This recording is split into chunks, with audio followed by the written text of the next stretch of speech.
Highway assistance from a serial killer. My mom told me this story yesterday. The relationship to the person that it happened to is a bit convoluted. The person was my mom's friend's son's friend, if you can follow that. But the point is that it happened close to someone we know, which makes it seem that much freakier. I don't know what the boy's name was, but for the sake of the story we'll call him John. John was driving through Sturbridge, Massachusetts when he got a flat tire. He pulled over and put his hazard lights on to change the tire. He got it fixed, but by the time he was finished, his hazard lights had drained the battery and he was stuck. A car pulled over behind him and a man got out and offered to help. Neither of them had jumper cables, so there was nothing the man could do, yet he didn't leave. He stuck around and started to talk to John, asking him some weird questions. The one John most distinctly remembered was him asking what John's religion was. John started to get some creepy vibes off the man, and he tried to put his car between them. At that point, 2 police cars pulled over behind them. One officer went up to John and forcefully grabbed his arm. He told him to get back in his car, roll up the windows, and lock the doors. It turned out that they had run both license plates, and the other man was driving a stolen car. The police grabbed the man and slammed him against the car, then put him in handcuffs. There was an APB out for his arrest. They went around to the back of his car and opened his trunk. I excitedly said to my mom, "Was there a body in the trunk?" "No, but close," she told me. When they opened the trunk, they found a tarp. Under the tarp were a bunch of sharp tools, including several pickaxes. My mom described them as dismemberment tools. "I don't know. With pickaxes, it sounds like he could have been trying to break into places," I said. "Right, but it turned out he had killed 15 people. 15 people? Wow. I probably would have been victim number 16 if the police hadn't shown up." Update. The arrest occurred on July 30th, 2012 on a highway in Sturbridge, Massachusetts. I've checked the Sturbridge police log, but I couldn't find anything.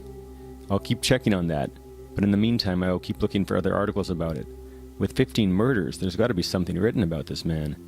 My parents are currently contacting their friend to find out the name of the killer. Smiling creep on the highway. This happened to me when I was around 13. My dad lived 12 hours away, so in the summer, while visiting, my mom would drive halfway and my dad would meet her in the middle to drive the rest. At this time, I was just coming, so my mom was picking me up. We had around a 6-hour drive ahead of us. The sun was pretty low in the sky, so I'm thinking this was around 6 or 7 p.m. About 40 minutes into the drive home, I remember looking out the passenger side window to the car next to us. They were in the slow lane, but they kept right up to my mom's car. The man inside was a darker-skinned man and looked to be in his early 20s. The thing that was really unnerving was that he was grinning at me. Not like a friendly grin, but like a maniac movie serial killer grin. He barely looked at the road, and instead was turning frequently to stare at me. I turned to tell my mom about the freak next to us, but I noticed her hands were tight on the steering wheel and she looked really tense. I'm not sure how long ago she noticed him, but it must have been a while before I did. I told her he was freaking me out, and she was basically like, "Yeah, I know, it's okay." We didn't talk much while it was happening. I think she was trying to concentrate or something. For over an hour, he followed us on the highway. At one point there was a lot of traffic, but he wouldn't relent and kept right up with us. He always had a huge smile on his face. I remember being worried he would crash into us because he was hardly watching the road. Whenever he was behind us, my mom would tell me to look forward and ignore him. I kept turning around to see him. The worst, though, was when he was on my side looking at me. I didn't want him to see me freak out, so I kind of just sunk into the seat hoping he would stop. My mom switched lanes a lot to try to keep him on her side, but that didn't help much, as he just kept staring and smiling. I was really starting to panic after a while. I kept thinking, what if he follows us home, or runs us off the road? Up ahead there was an exit for one of those Native American souvenir stores with a cafe and gas station attached. My mom took the exit at the last second while the creeper kept driving. I was still freaking out, but my mom took me inside, got us some food, and we sat and ate for a while. The food was pretty bad, but I didn't mind. I was happy to be somewhere safe. We were facing the window so we could see outside, but his car never showed up. After that, my mom took me to the store portion to look around, I think to calm me down. I don't know if she called to talk to anyone about it. Eventually we left, and I remember asking my mom, what if he comes after us again, and she said he wouldn't. We made it home safe and sound. I haven't talked to her about it since, but every once in a while, while driving on the highway, I'm reminded of it. Stranded on the highway. This very chilling encounter is one that happened to my mother. back in the late 70s or the beginning of the 80s, before I was born.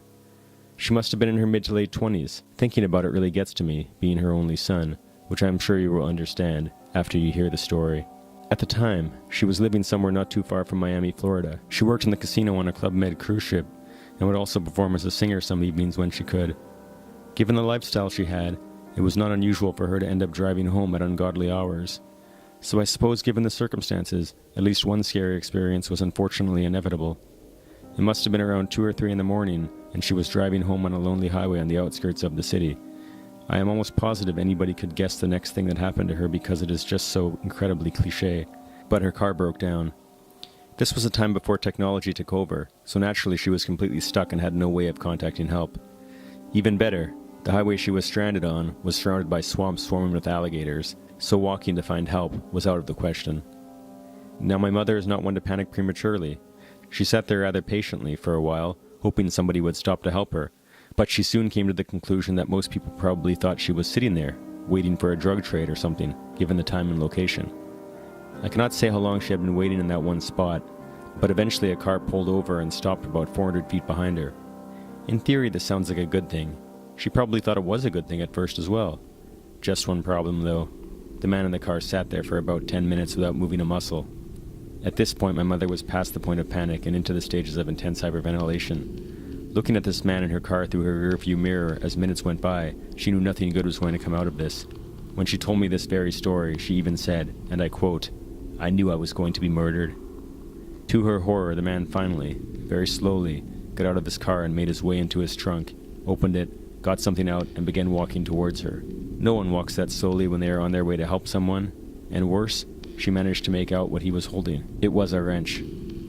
Now, call it luck, divine intervention, a coincidence, or whatever you'd like, but at that very moment, a tow truck drove by and almost immediately did a U-turn and stopped next to my mother's car.